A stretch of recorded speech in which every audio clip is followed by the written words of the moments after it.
In today's video, we're talking about 3 lesser known facts about the Chase 524 rule. If you do not know what the Chase 524 rule is, it is basically Chase telling you that you cannot be approved for a new credit card if in the last 24 months you've opened 5 or more credit accounts. And since Chase is one of the most important ecosystems out there, it is important to know some of the lesser known facts about the 524 rule. Let's start with fact number 1. It focuses on the difference between an inquiry and an account opening. While those two things are related, they're not equal. An inquiry translates into an institution taking a hard look at your credit. This can happen for a variety of reasons, including but not limited to when you make an application for a home loan, auto loan, or a credit card application. To establish the difference between an inquiry and an account opening, let's talk about the application for a credit card. Let's take an example of an application to a Chase credit card when you're at 424. So you've opened 4 accounts in the last 24 months. So technically you're under 524, and in most instances, if everything is all right, you should be approved for the credit card. Now Chase generally makes the inquiry to the Experian Credit Bureau. Now that's one of 3 major credit bureaus, the other 2 being TransUnion and Equifax.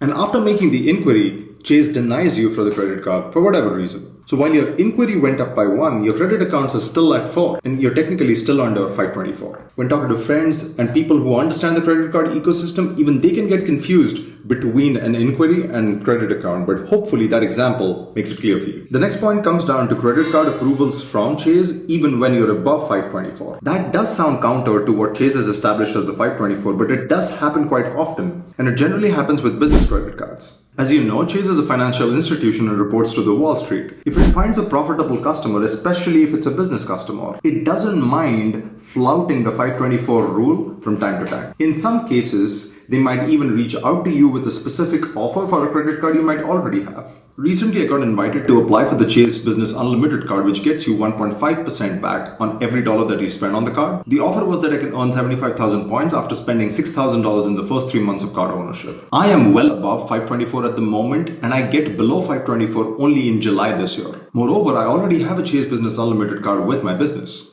But for some reason, probably because of the historic spending that my business has done during this time in the year, they extended this offer to me. I applied and did get approved for the credit card. So from time to time, you should check your promotion tab within your email inbox and see if you have an offer from Chase, even if you're above 524, especially if you run a business. The third lesser known fact that I want to talk about is that business credit cards issued by Chase generally do not report to your personal credit. In my instance, like I mentioned in the previous point, I'm above 524 right now and I still got approved for a business credit card from Chase. Now, if that was a Chase personal credit card, it would have definitely added to my 524. But since it's a business credit card, it does not add to my 524 on the Experian credit report. And so when I get to July and if I haven't applied for a new credit card, I will be below 424 and can apply for another Chase card. The strategy I'm planning to apply once I get below 524 in July is to apply for the Chase Hired business card first. Now, because it's a business card, it won't increase my 524. Now, once I get that card, I'm going to go ahead and apply for the Chase Marriott Boundless credit card, which is a personal credit card, which will report to my 524.